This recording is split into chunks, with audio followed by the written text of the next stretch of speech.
Quando a gente não cria liga com a criança, que você não chega no nível dela, porque ela não vai chegar ao nosso nível, ela não vai chegar, não de imediato. Nós que temos que chegar no nível dela. E isso é tão importante porque quando as mães chegam a primeiro ponto no consultório, elas logo falam: ai, meu filho não fala nada, e eles querem essa cobrança de falar, né? Não existe estimulação de linguagem isolada de habilidades pragmáticas e de habilidades discursivas pragmáticas, de habilidades cognitivas. Se o sujeito não sabe classificar, ele não vai aprender a nomear. Se ele não sabe seriar, ele não vai saber usar adjetivo. Se ele não sabe distinguir a ação do objeto, ele não vai usar verbo. Não tem linguagem solta na vida da gente, não tem.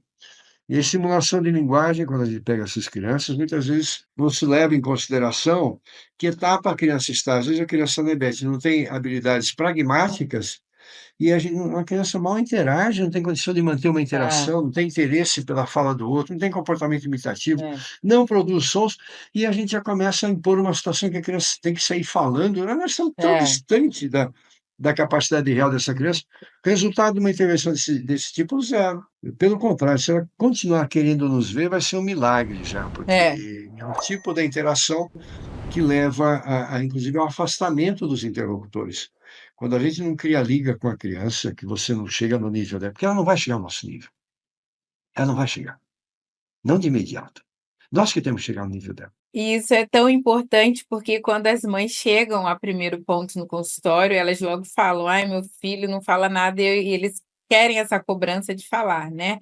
Então, eu passo pela coleta de dados, pela anamnese, e mostro para elas os protocolos que eu vou fazer a seguir. E aí eu comento sobre o PROC, eu mostro, eu destrincho: olha, a gente vai ter que avaliar essas habilidades comunicativas, né, conversacionais, a gente vai ter que avaliar o estado de compreensão da criança, os aspectos cognitivos, porque se eu não tenho como uma ordem primária observar isso, eu não posso chegar a uma fala. A fala vai ser uma consequência.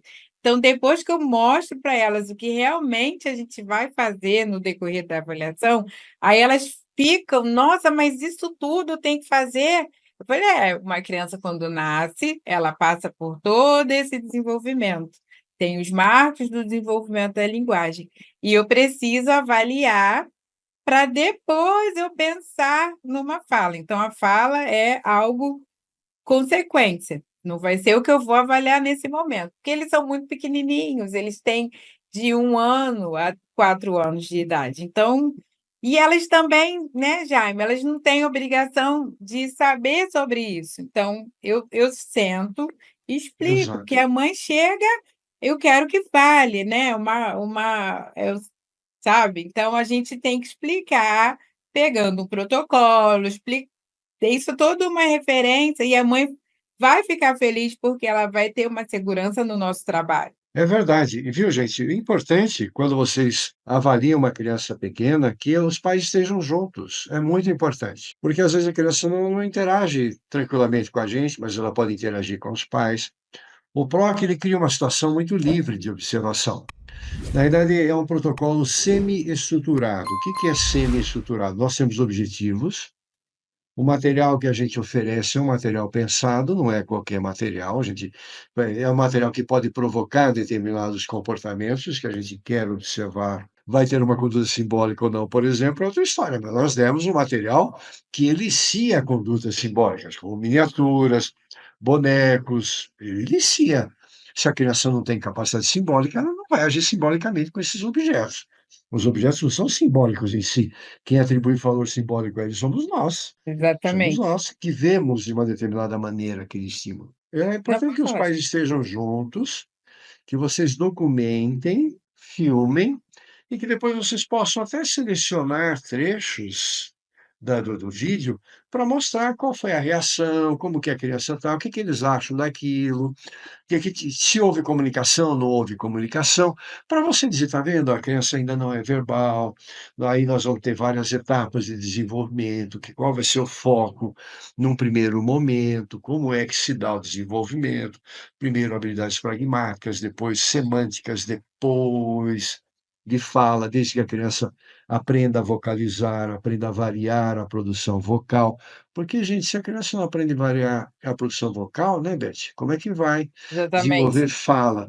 Então, quando a gente fala, os pais na anamnese dizem assim para a gente: "Ah, meu filho é muito silencioso, não vocalizava, não balbuciava". É bom sinal? Não, não é bom sinal. O que que isso significa? Muita atenção agora o que isso significa. O bebê normal em desenvolvimento, ele ouve, ele produz sons, é natural, é até espontâneo e até reflexo começar produzindo sons. Quando a criança produz sons, ela estimula a própria audição. A audição estimulada, ela pede repetição, então a boca tenta reproduzir sons que a orelha ouviu e precisa ouvir mais. Então a criança aprende a coordenar a produção oral com o controle auditivo. Na medida que ela produz sons, porque som, gente, basta abrir a boca e o ar saindo, dependendo da conformação que você faz, saem os mais diversos sons. A orelha quer ouvir mais. A orelha está aqui para quê? Para escutar. Tem duas até, duas para escutar. Então começa uma coordenação som-boca. Às vezes a gente pega criança de 4 anos que não tem som. Ela não sabe, a orelha não sabe controlar a boca não sabe ser ouvida pela orelha. Como é que eu vou querer fala? Eu estou É. pedindo o absurdo disso daí. Então, muito importante que a gente compreenda como é que se dá esse desenvolvimento. Então, se esse conteúdo está fazendo sentido para você, me deixa saber aqui nos comentários o que mais te chamou a atenção ou o que você tirou de maior aprendizado. Sabe por quê? Eu fico extremamente feliz com a tua evolução. Comenta aqui. Como é que chega, por isso que eu digo, não tem desenvolvimento agendado. Fez tal idade, chega lá, acorda, É, dormiu não sabendo, acorda fazendo. Não é. existe isso. Não existe. E eu costumo falar que o PROC é um dos protocolos mais completos que a gente tem para avaliar o desenvolvimento da linguagem infantil, porque ali a gente vai estar avaliando todos os aspectos da linguagem. No que se tange pragmática, você vai observar a interação que você vai ter com a criança ou a criança sozinha, se ela tem uma intenção comunicativa, o aspecto morfossintático, qual que é a produção dessas falas, dessas frases, se tem uma frase maior, menor, como que estão essas sínteses, né? Como que estão a parte de semânticas, o conteúdo, se a criança está tendo um significado naquilo que você está pedindo para a criança, as ordens, enfim.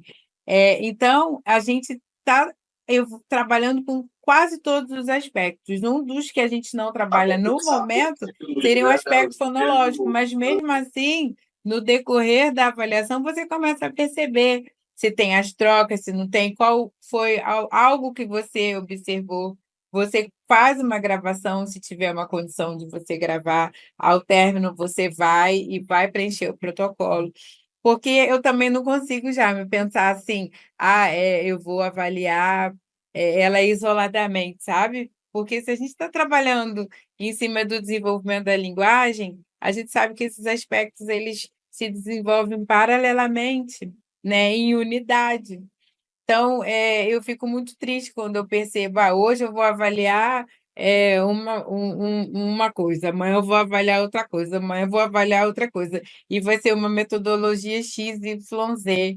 Mas a criança ela é um todo, né? A gente não pode deixar de ver a criança como um todo. Tudo bem, depois a gente vai fazer avaliações complementares, motricidade orofacial, mas quando a gente está falando de linguagem infantil, a gente precisa ter uma base e pensar que esse desenvolvimento ele acontece desde da vida intrauterina da criança. Então, ali, a criança não estava separando os aspectos, não é não? Parabéns por você ter chegado até aqui. Continue com a gente, porque temos muito mais para agregar na sua vida. Já aproveita e se inscreve no canal